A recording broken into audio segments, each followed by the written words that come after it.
Welcome to World YouTube's Washington Report on this November 11th, 2025. I'm joined now by my co-host, Jim Path of theconservativecaucus.org. Jim, how you doing? I'm doing well. By the way, November 12th? November 12th. November 11th? November 12th. Well, I got some good clips today. We got some kind of a wide range. We have some Trump clips, some Kristi Noem, some Scott Bessent, and then we have, I can't even remember her name. That's how Jasmine Crockett has been out there. Don't forget the Bernie Sanders one I sent you. That's an interesting one too. Bernie Sanders as well. Well, yeah. Let's start out with, I guess we'll start out with what's been, making some waves on social media, and that is Trump and Laura Ingraham. We played the clip last night of Trump talking about the Chinese students coming over, the 600,000, which has been happening, right? And he's just saying we're going to continue doing it. Last night she asked him about the H-1B program, and here's what he had to say. Saying will not be a big priority for your administration, because if you want to raise wages for American workers, you can't flood the country with tens of thousands or hundreds of thousands of foreign workers. You also do have to bring in talent. We have plenty of talented people here. No, you don't. We don't have talented people here? No, you don't have certain talents, and people have to learn. You can't take people off an unemployment line and say, I'm going to put you into a factory where we're going to make missiles, or I'm going to put How did we ever do it before? H-1B visa thing will not be a... Well, that is causing a lot of stir on social media and X tonight, or last night and today. Yeah, listen, absolutely, there are parts of the MAGA movement that are saying, what are you doing here? Get rid of H-1B. It's a total scam.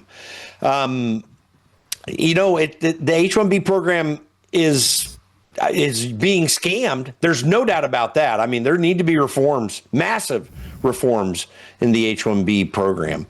But I have to respectfully disagree and say we're in a really bad state in our education system. There are a lot of brilliant and talented, capable engineers, mathematicians, STEM in general. We do produce a lot of excellent and well-skilled people in the STEM skills. But the reality is we're not doing enough of it because our education system is crazy. It's bad. I mean, it really is a problem. I worked for Thomas Massey. He was a naturally brilliant engineer and mathematician, mostly engineer. Those two things don't typically go together. Mathematicians are a different breed, but you have to be good in mathematics to be good in engineering. And he excelled coming out of a county that there have only been, Lewis County, Kentucky, there have only been 3 MIT graduates from that county. It's he, his now deceased wife, and his son. That's it. Because we have this dearth of training towards these skills here in the United States. And it is a real problem, and it has to be addressed. We need to get rid of the government monopoly over schools. That is the biggest reason why Donald Trump is in part correct in his assessment. We've got to change our school system, and it's not going to turn things around overnight. But what the sad downfall in the United States, where in the 1950s and 60s, when we started up the NASA and the space program, you didn't need to go overseas to try to find people skilled in engineering and mathematics and all those things necessary. We dominated the world in these things. Now, you had great mathematics skills in people in Asia back then as well, but nowhere near the engineering capability that we had. Now, those capabilities and skills are available worldwide and on a lesser scale here in the United States. We need to change that. So Donald Trump, in the basic part of his analysis, is right. We don't have enough skilled people to do these things. That said, the H-1B program has been greatly abused. It does affect the outcomes of skilled people from here in the United States. It does replace opportunities. So I think reform's in order, but to say you got to shut down the program, I think is absolutely wrong, just from the facts, in my opinion. Yeah, and you did mention that there definitely is abuse of the program, and I've seen clips of, I have a clip here of Palmer Luckey, who I think started Anduril, which is an AI company, tech company working with the military. And here's what he had to say. Of course, there's so much H-1B abuse. You would not believe what I saw when I was in Silicon Valley. It is insane. It's obviously a program to try and replace U.S. workers with basically slave labor that can't ever escape. The H-1B abuse is crazy. Of course. So there's definitely abuse happening with it for sure.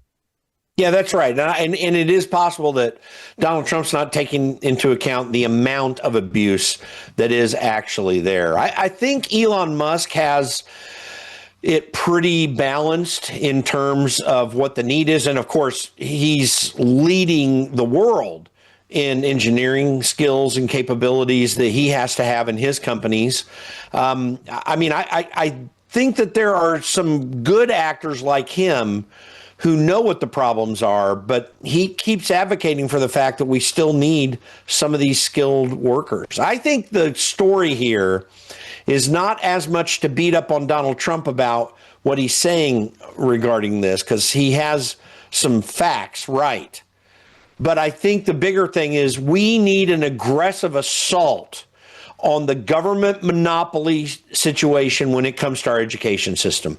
We do not train our children well. They are not ready for life. We are very poor in the STEM skill efforts in education, although we've made some strides in changing that problem over the last 10, 15 years. We are inundated still with woke education culture that does not train children how to do things, but seeks to train them how to become something. And that can only change if we get rid of the power position that the teachers unions have over our education system right now, vis-a-vis government monopolies. Yeah, there definitely needs to be something done with the education system. That is for sure. Well, there's a clip going out here. I guess, I don't even know if I want to play it. J.B. Pritzker is bashing on the 8 Democrat senators who voted to open the government. And by the way, let's just say the reason you don't want to play a J.B. Pritzker video ever is because it's hard to deal with that amount of fat. That's really the objectionable part. Not to mention the stupidity that comes out of his mouth. You know what? I'll just play it. But watch the kid behind him. You can't tell me that the kid behind him is not his son. I don't know if it is or not, but it's got to be. Yes, sir. Durbin's vote on Sunday. Can you give us your first reaction on camera to that vote, and what should we make of the fact that the 7 Democrats and 1 independent are either not running imminently or retiring from office? I have enormous respect and always have for Senator Durbin. I disagree with his vote. I do not think that the 8 members of the Senate that voted the way that they did should have done that. I think that we had an opportunity to make sure that we were protecting people's health care across the nation.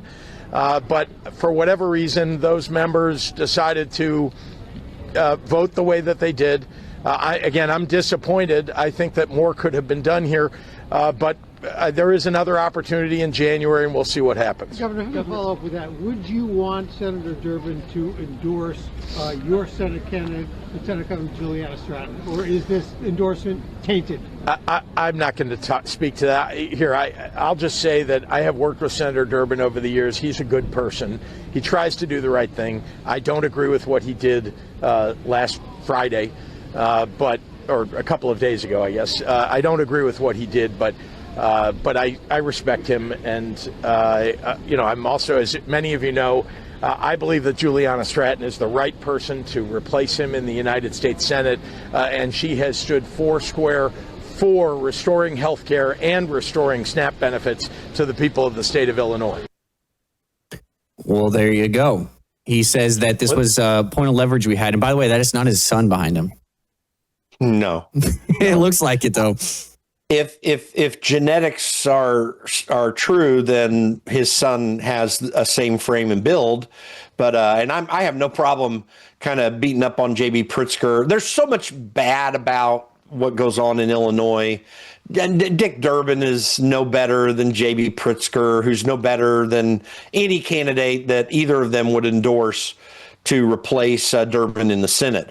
Listen, these guys make this claim of being for health care when Obamacare has literally destroyed American healthcare system, certainly the American healthcare insurance system. It's way too expensive. Nobody can afford it. There is no choice. It reduces the amount of innovation, both in the delivery of healthcare and the ability of us to find new and better treatments. But even worse, Obamacare has destroyed any good efforts and positive efforts that were beginning to emerge in this country for preventative health care. Our entire healthcare system is about being sick. It's not about being healthy. And thank goodness for what RFK Jr. is doing, and Marty McCary and Jay Bhattacharya and everyone else in our healthcare system that Donald Trump has brought on board, because they're trying to reframe this into a health issue. Democrats are not for health. They are for you being unhealthy. They are not for affordability. They are for government control of your health care. Everything that they do is harmful to the American people and to our health, and they need to be called out for it. And that's just one of the main issues that he brought up. But that was a key topic when it came to this government shutdown. They wanted to extend these special extra, what do I want to say, subsidies for Obamacare, because they threw everybody out of their jobs during COVID. No one, or most people, couldn't work and make an income, so they gave them a benefit to pay for their health insurance that they couldn't keep paying for, in a system that has destroyed health care. Andy Biggs, the congressman from Arizona who's running for governor of Arizona now, has a bill he introduced in January that entirely repeals Obamacare. I think we really do need to repeal Obamacare. As bad as the system was from a regulatory framework prior to Obamacare, it's far superior to the situation we've found ourselves under. We need to get back somewhere good so that we can try to get our healthcare system back in line, that more people can be covered, that people who don't want to be covered or feel like they don't need to be covered because they're 25 years old and really healthy don't have to. Obamacare forced a certain group of health insurance plans on everybody. It restricted the free market because you can't go out of the healthcare.gov system and create a healthcare plan that doesn't conform with the Obamacare law. We really are under socialized medicine in this country. We may not realize it, but we are.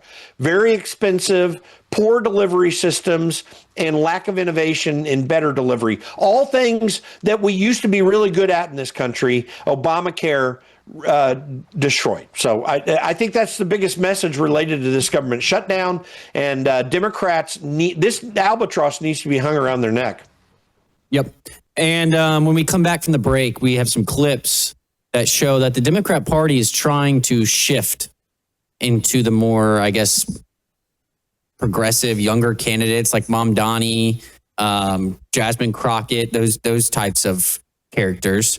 And you got Bernie Sanders leading the head, pushing for it. So we'll be back in just a moment right after this break. Consumers often ask, what should I expect when I take the Bella Grace elixir? And the answer is varied. It really depends on what your health and wellness needs are. I would consider this as your foundational core product for a whole range of health and wellness issues. Let me give you a few examples. If you're a little bit older and you have some joint health issues, some problems with mobility and discomfort, the elixir is going to be your best friend. If you have some skin health issues, wrinkles, hydration, aging, all of those elements are going to be benefited from the elixir, including age spots. Now, if you're in a younger demographic, maybe visual health is where you need some assistance. Eye fatigue, dry eyes, all of those are going to be benefited by the elixir. It's a core product because it benefits so many.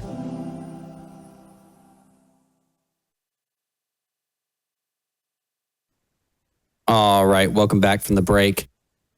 I want to go to this clip you sent me of Bernie Sanders saying that, well, just listen to what he has to say. What we have got to do is go above and beyond what happened yesterday, that terrible, terrible vote, and understand that, yes, you have parts of the Democratic establishment who are way, way out of touch. with where the American people are or where we have got to go. And our job is to build a political movement. We are doing it with the 3 candidates for the Senate. I expect more to come with many candidates in the House, candidates all over this country running for local office. We're going to build that movement, grassroots movement, to do what Mamdani did in New York City, all over this country. So what we have got. So they're going to build a movement to do what Mamdani did all over the country. So a few things on this. First of all, I think that Republicans need to realize one lesson from the elections this year, the off-year elections, that they can never forget. It is the economy, stupid. I don't agree with James Carville on a lot of things, but one thing I do agree with is that economic issues are important to the American people.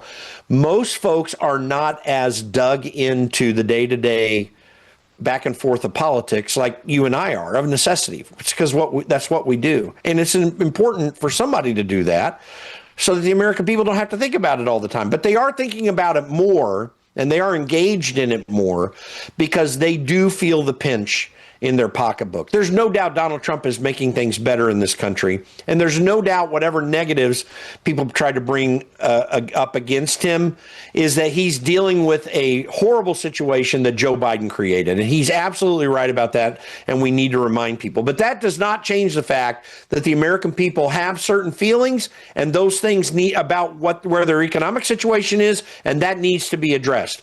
So Mamdani and Bernie Sanders address some of those things in terms of their rhetoric. But what people don't understand is everything they prescribe is disastrous if it ever becomes a reality. So that's one thing. Republicans better understand that and address it well with key legislation this next year. So that's the first point. Second point is this. Bernie Sanders is potentially going to save Republicans from themselves, because they are very good, and I'm talking about congressional Republican leadership, they are very good at snatching defeat out of the jaws of victory.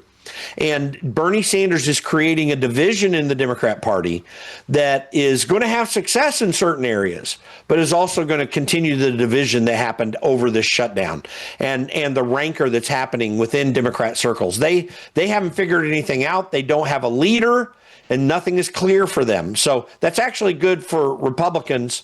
And but you can't rely on the failures of Democrats to win. Now you got to do things that make that win. The last thing is this.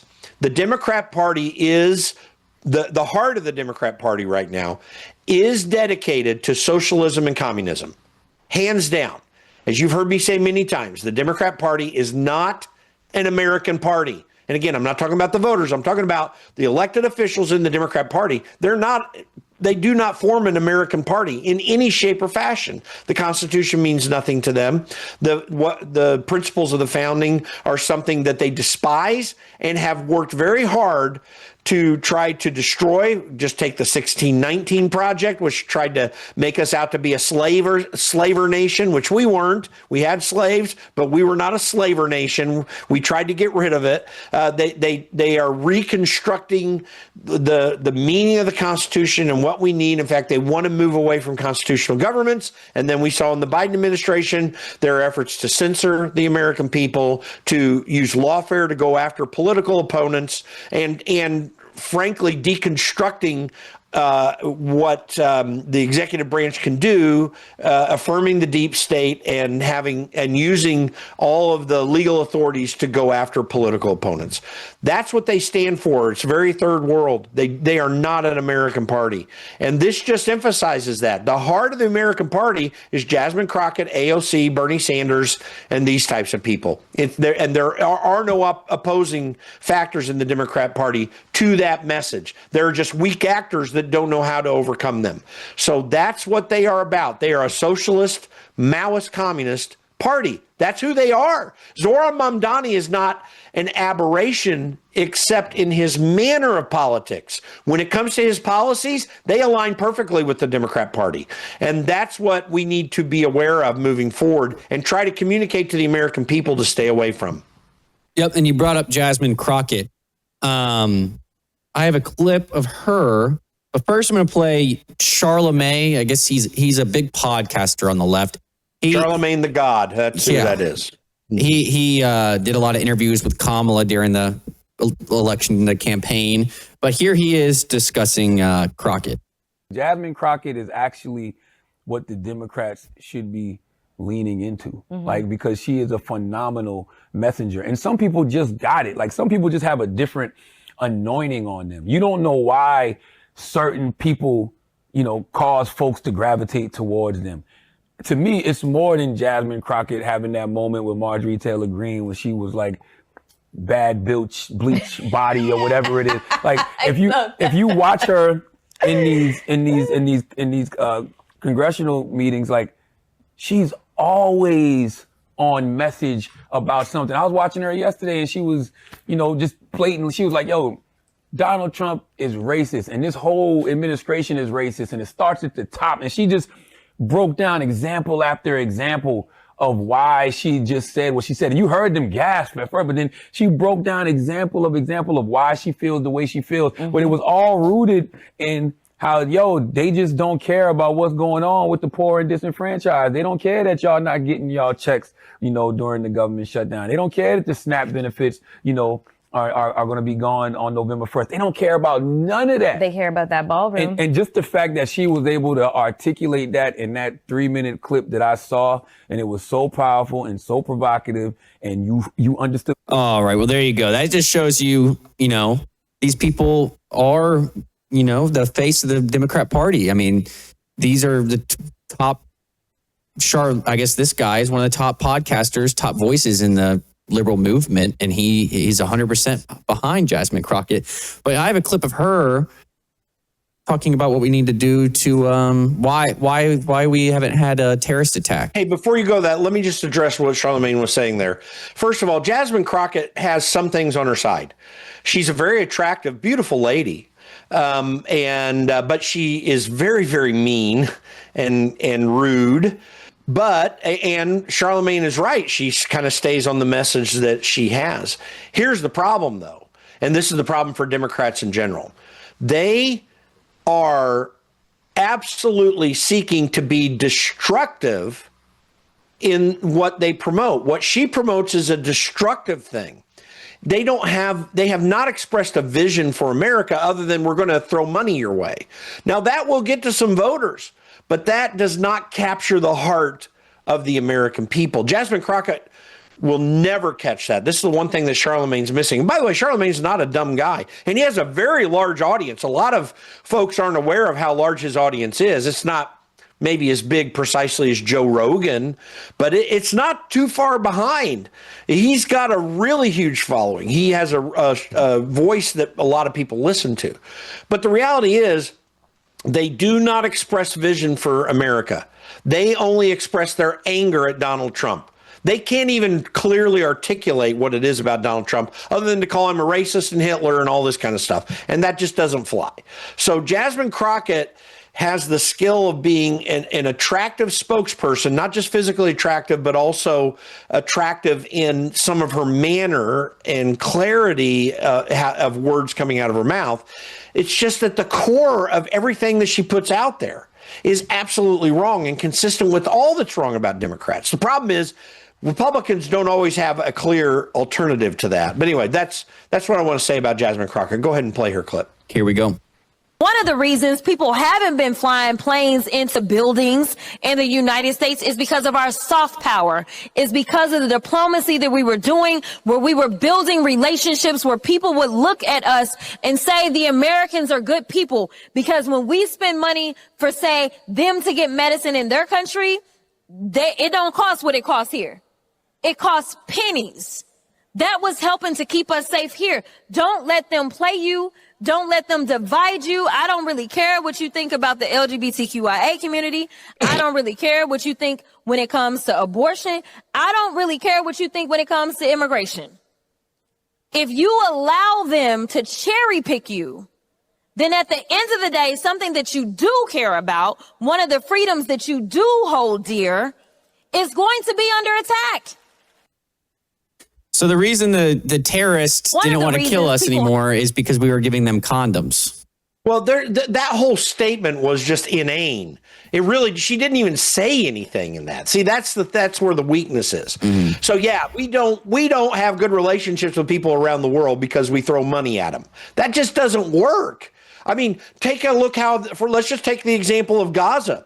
When the Israelis in 2006 handed Gaza over to the Palestinians that live there, they had an infrastructure built whereby they could have had a very strong economy if they had done it.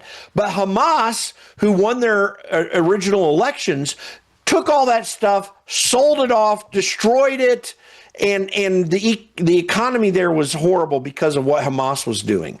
They were given aid constantly by Israel and by the West, which totally went billions of dollars into the hands of their leadership and not to the people. So that's what happens when you give money to countries around the world.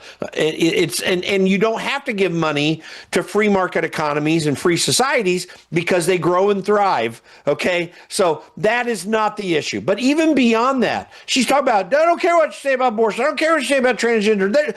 They're going to come after the thing you care about. What in the freak does that mean? There's no meaning behind that at all. And that's where her weakness is, because she doesn't really have anything of value. What they do value is power.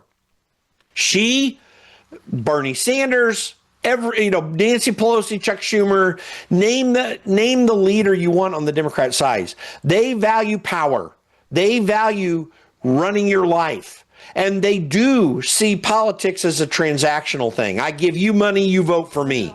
And if you don't comply, they will come after you and censor you. That's what the Democrats stand for. What Republicans have to do is provide an alternative, which Donald Trump does a whole lot of. I mean, the reason Donald Trump got voted for is because he provided an alternative. But the American people don't always see that as conservative politics. Now, we need to make an argument for free markets and conservative ideas, but we have to do that within the rubric of allowing the American people to see how it benefits them. And that's where we need to tell them a story. Donald Trump tells them a story. Most Republicans are incapable of doing so. So if you want to counter Jasmine Crockett, you have to have ideas that work, tell people how it works for them and let them feel how it works for them, and then go implement it in an honest fashion. That's why, even though they say Donald Trump's numbers are so low, and they're a little bit lower than they were from the beginning, they're still higher than normal because of the fact that he is delivering. Now's the time to shift to the economic wins. And if we can get a few of those, then in spite of themselves, Republicans can maintain control of the Congress. Yep. Yeah, well, we're all out of time. I had a few more clips to play, some good ones. But the last minute we have, I guess you were talking about how we need to tell them what it is we're doing. And now I guess the White House reports are that Trump is planning to basically travel and speak on affordability across the U.S. So we'll see. You have to carry the message. There's no way for you to win if you're doing well without telling people how you're winning, and let it be honest. So it's good that he's going to do that. It's going to be necessary. Yep. Well, we'll be back tomorrow with another report. Go to theconservativecaucus.org, theconservativecaucus.org. Until then, take care.